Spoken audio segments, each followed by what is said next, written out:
Here's the story, built exactly to your outline, with tight pacing, calculated vengeance, and a full build, revelation, revenge payoff arc. My wife's parents made me sign a terrible prenup. Then they went bankrupt and she cheated on me, so their own greed destroyed her. The day she pulled me, her eyes were cold, no tears, no guilt, just a shrug. "It's not working anymore, Daniel. I think we should go our separate ways."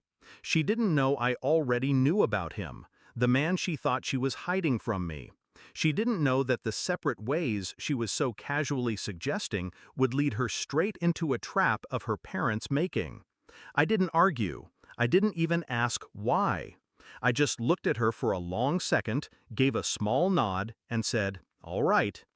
That was the first move, the silence. When I met Emily 6 years ago, she was the kind of woman who lit up every room, and knew it. I was ambitious, but not from her world. She came from money, old and loud about it. Her father made his fortune in real estate. Her mother collected charity galas like trophies. They liked me well enough, until things got serious. That's when they had their lawyer suggest a prenup.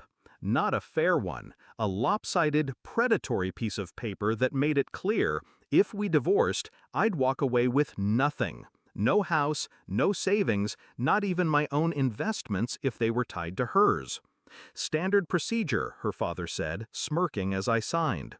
Emily said she'd never need it anyway. She loved me. 2 years ago, her parents' empire cracked. A bad investment, lawsuits, creditors circling like sharks. I watched their empire collapse from the sidelines while keeping my distance. But I noticed something else. Emily started changing. Nights out she wouldn't explain. A phone she guarded like it was state property.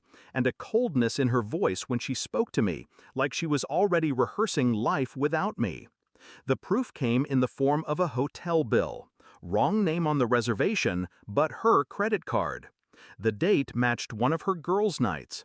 I remember sitting there with that bill in my hand. No shaking, no yelling, just stillness. That was the night I stopped being her husband in my head. I became something else, quiet, patient, methodical. The prenup she and her parents had shoved down my throat was ironclad, for me. But her parents had been smart in only one direction.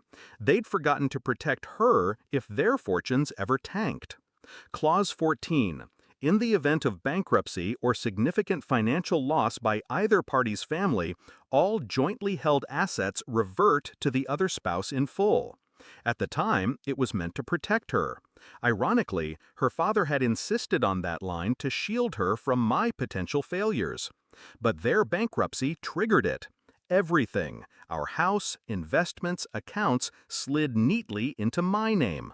I didn't have to fight for it. The law did the work. I stayed quiet.